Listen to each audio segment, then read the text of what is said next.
इसी तरह इस वक्त मोदी ने अपने पॉलिटिकल कैरियर का सबसे बड़ा जुआ खेला है। आर्च राइवल, हमारा सबसे बदतरीन दुश्मन इंडिया है।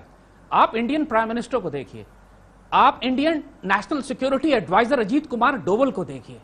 ये दोनों किरदार पूरी दुनिया में, एक दिन के लिए आपको इंडिया में कहीं सुकून से बैठा हुआ मोदी नजर नहीं आता। 2 टके के घटिया गांव मूत्र पीने वाले जानवर की बात कर रहे हैं, जिस पर हमने 1000 साल हुकूमत की है।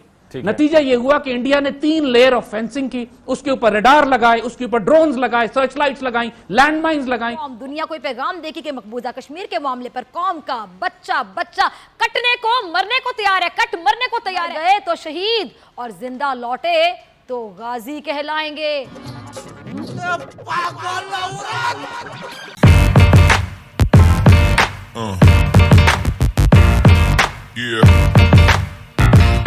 दूसरी तरफ हमें शिकायत मुशर्रफ से भी है। मुशर्रफ पाक फौज का सिपह सालार था। मुशर्रफ ने कश्मीर जिहाद पे जो कंप्रोमाइज किया था, उसने हल निकालने की कोशिश की।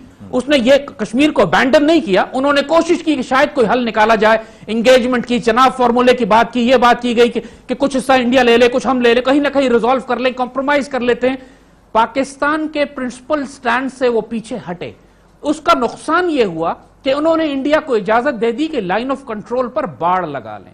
नतीजा यह हुआ कि इंडिया ने 3 लेयर ऑफ फेंसिंग की, उसके ऊपर रडार लगाए, उसके ऊपर ड्रोन्स लगाए, सर्च लाइट्स लगाई, लैंडमाइंस लगाई, और जिहाद कश्मीर को दोबारा शुरू करने की तमाम उम्मीदों को प्रैक्टिकली खत्म कर दिया गया मुशर्रफ के दौर में। यह उनकी एक ऐसा ब्लंडर था कि जिसका नुकसान आज पूरी पाकिस्तानी कौम को उठाना पड़ रहा। अली, मुझे यह बताओ कि क्या पाकिस्तान का फॉरेन ऑफिस है भी? Do we have a foreign minister? India Saudi Arab के साथ नेगोशिएट करके, सऊदी अरब हमारे हलीफ को हमसे अगवा करके ले गया, ईरान को हमारा मुखालिफ बना दिया, अफगानिस्तान से जंग करवा दी हमारे साथ, पूरी दुनिया में पाकिस्तान के खिलाफ एक कैंपेन बिल्ड कर रहा है। हमारा फॉरेन ऑफिस है किधर? और क्या कश्मीर जैसी शहरक पे हमारा स्ट्रेटेजिक स्टेक जहां इन्वॉल्व है, जहां हमारा फेथ, हमारा ईमान, हमारा यकीन, हमारी जमीन, हमारे लोग, हमारा पानी, पाकिस्तान के दरिया, सब कुछ जिस कश्मीर से आ रहे हैं, उसके लिए क्या फॉरेन ऑफिस का ये कमजोर स्टेटमेंट काफी है? पहले भी आपने हमारी फॉरेन पॉलिसी पर क्रिटिसाइज किया है। आप पहले भी कह चुके हैं कि जी फॉरेन ऑफिस एग्जिस्ट नहीं करता, हमारा फॉरेन मिनिस्टर नहीं है, और जो लोग हैं कि जिनको ये मामलात सौंपे गए हैं वो ये काम नहीं कर सकते, वो इस काम के अहल नहीं है।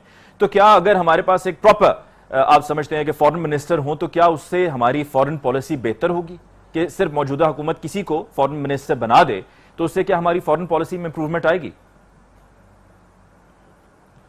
देखिए, आप अगर हमारा इस वक्त आर्च राइवल, हमारा सबसे बदतरीन दुश्मन इंडिया है। आप इंडियन प्राइम मिनिस्टर को देखिए, आप Indian national security adviser Ajit Kumar Doval को देखिए।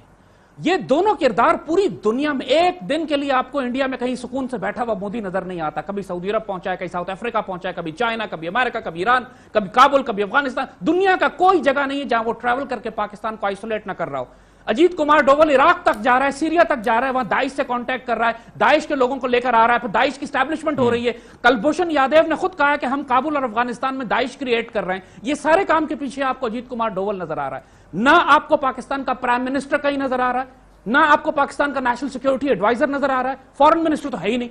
आप दुश्मन के पास अगर तोपें होती हैं तो आपके पास भी तोप होना जरूरी है, जिसके अंदर गोला होना भी जरूरी है। खाली तोप रखने का कोई फायदा नहीं जो फायर ना कर सके। लेकिन तो दिस अनफॉर्चुनेटली हमने नेशनल सिक्योरिटी एडवाइजर लगाया है, लेकिन अजीत कुमार डोवल के मुकाबले में इसकी परफॉर्मेंस देखिए तो हमारा तो सिक्योरिटी एडवाइजर नजर ही नहीं आ रहा है, कहीं है किधर वो? Where is he? आपने कहा कि नरेंद्र मोदी ने बहुत से ममालिक का दौरा किया, कभी किसी मुल्क में पहुंचे हुए, कभी किसी मुल्क में पहुंचे हुए थे। तो दूसरी तरफ नवाज शरीफ साहब ने भी तो बहुत से गैर मुल्की दौरे किए हैं, बल्कि उन पर तनकीद होती रही है कि जी मुल्क में कम होते हैं, मुल्क से बाहर ज्यादा होते हैं, और बहुत से ऐसे ममालिक हैं जहां पर मियां मोहम्मद नवाज शरीफ साहब जाते रहे। आपकी बात बिल्कुल ठीक है अली, ये जाते हैं अपने पर्सनल बिजनेस इंटरेस्ट को प्रोटेक्ट करने के लिए, अपने पनामा लीक्स के पेपर्स को, अपनी ऑफशोर कंपनीज के अकाउंट्स ट्रांसफर करने के लिए।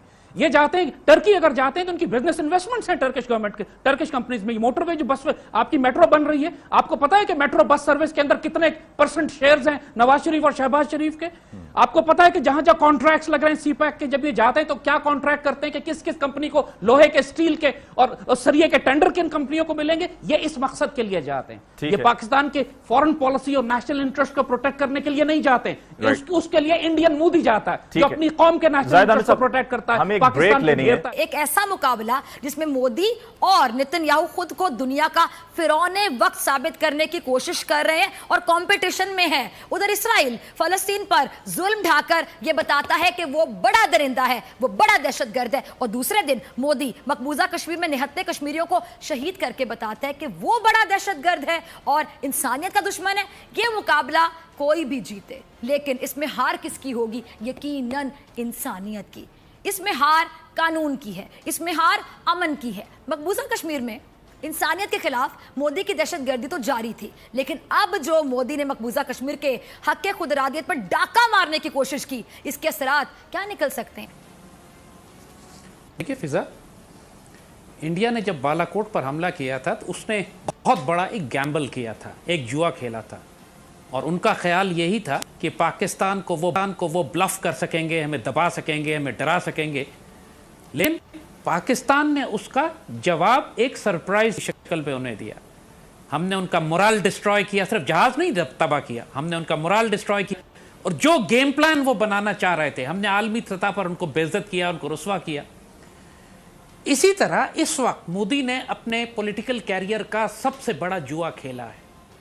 ये बैकफायर भी हो सकता है, और अगर ये कामयाब हो गया तो पूरा कश्मीर हमेशा हमेशा के लिए हिंदुत्व का गुलाम बन जाएगा। अब ये पाकिस्तान की भी 72 साल तारीख का सबसे बड़ा इम्तहान है, पाकिस्तान की आज की सियासी और फौजी क़यादत का भी, क्योंकि अगर इस वक्त हमने रिस्पॉन्ड नहीं किया, हम वही स्ट्रेटजी इख्तियार करते रहे जो 73 साल हमने रखी है कि हम सिफारती और डिप्लोमेटिक और इकोनॉमिक हिमायत जारी रखेंगे, जाहिलाना, बुज़दिलाना, बेवकूफ़ाना किस्म की, तो फिर कश्मीर ना सिर्फ हमारे हाथ से निकल जाएगा हमेशा के लिए, बल्कि एक और फ़लस्तीन बन जाएगा, और आज के हमारे हुक्मरान मीर जाफ़र और मीर सादिक कहलाएंगे आने वाली तारीख में।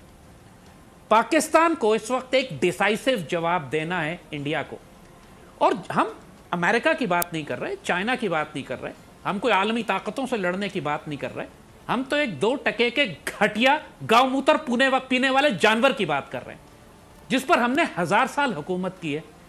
इंडिया से डरने की क्या जरूरत है? जो इंडियन स्ट्रैटेजी है वो ये है कि कश्मीर के अंदर जंग को महदूद रखा जाए। इस वक्त पूरे कश्मीर में लाइन ऑफ कम्युनिकेशन डिस्कनेक्टेड है, हमें नहीं पता कि 50 लाख कश्मीरियों के साथ वहां क्या हो रहा है। उनकी औरतों की बेहुरमती हो रही है, उनको घरों से निकाल कर कत्ल किया जा रहा है, उनकी तलाशी हो रही है, उनको महाजिर कैंपों में धकेला जा रहा है, हमें नहीं मालूम अंदर क्या हो रहा है। और इंडिया ने अपनी फौजें लाकर सरहद पे खड़ी करती हैं कि अगर पाकिस्तानियों की गैरत जागी तो उनको रोका जा सके। बात यह है कि हमारे पास अब चॉइस ही कोई नहीं है। इस वक्त कश्मीर जिस स्टेटस पे खड़ा है, जैसे आपने अभी बात की कि वो सारे आर्टिकल 35A और आर्टिकल 370 उन्होंने खत्म कर दिया है, आप 1947 के स्टेटस पर आ गए। जो इंस्ट्रूमेंट ऑफ असेशन था जिसके तहत ये सारे कवानीन हिंदुस्तान के आइन का हिस्सा थे, वो सारे कैंसिल हो गए। कायदे आज़म ने 1947 में इसीलिए मुजाहिदीन के दस्ते दाखिल किए थे कश्मीर में कि कश्मीर की उस वक्त कोई आईनी हैसियत, कानूनी हैसियत नहीं थी, वो किसी रियासत से वाबस्ता नहीं था, इसलिए ओपन ग्राउंड था। इस वक्त आप उसी स्टेटस पर पहुंच चुके हैं। अब पाकिस्तान को हर हाल में इंडिया का जवाब देना है। चूंकि इंडिया पर कोई डिप्लोमेटिक, पॉलिटिकल, इकोनॉमिक प्रेशर नहीं है, लिहाजा अब इसको जवाब फौजी दिया जाएगा।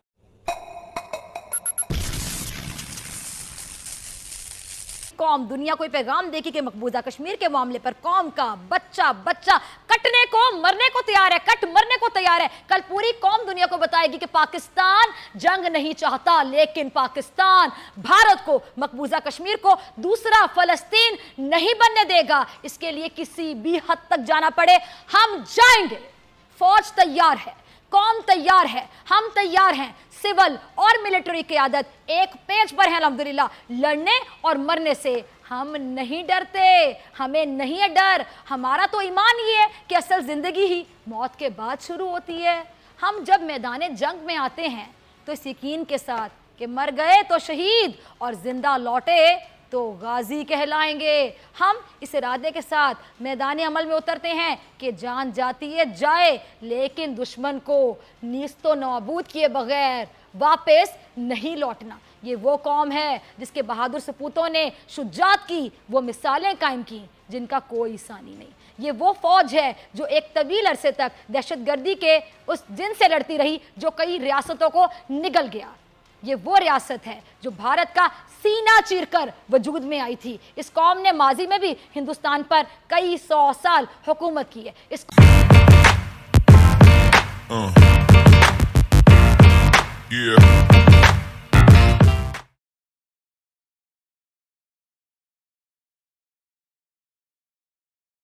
तो दोस्तों कैसी लगी आपको ये वीडियो? अगर आपको ये वीडियो पसंद आई है और इसी तरह की और वीडियो देखने के लिए हमारे चैनल को लाइक, शेयर, सब्सक्राइब करना ना भूलें। जैसा कि हमने इस वीडियो में देखा कि जो मोदी जी है वो इंडिया को एक सुपर पावर बनाने में लगे हुए हैं और उनका जो मैनिफेस्टो बीजेपी का 2024 के इलेक्शन के लिए आया है उसके अंदर भी मोदी जी ने इंडिया को एक ग्लोबल सुपर पावर की तरह ही देख रहे हैं। साथ ही में जब पाकिस्तानियों के अंदर देशभक्ति नाम की कोई चीज़ नहीं है।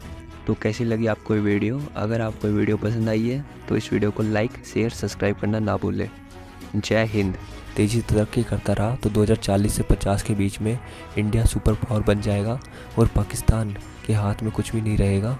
इंडिया जो कहेगा वही पाकिस्तान को करना पड़ेगा। साथ ही मोदी जी ने पाकिस्तान को एक भिखारी मुल्क बना दिया है। पाकिस्तान की जो मीडिया है वो यही बातें कर रही है कि कैसे खाने में ही लग जाती है, जबकि पाकिस्तान आर्मी जो भी लोन आता है वो खुद के ऊपर ही खर्च कर लेती है और आवाम को कुछ नहीं मिलता। साथ ही में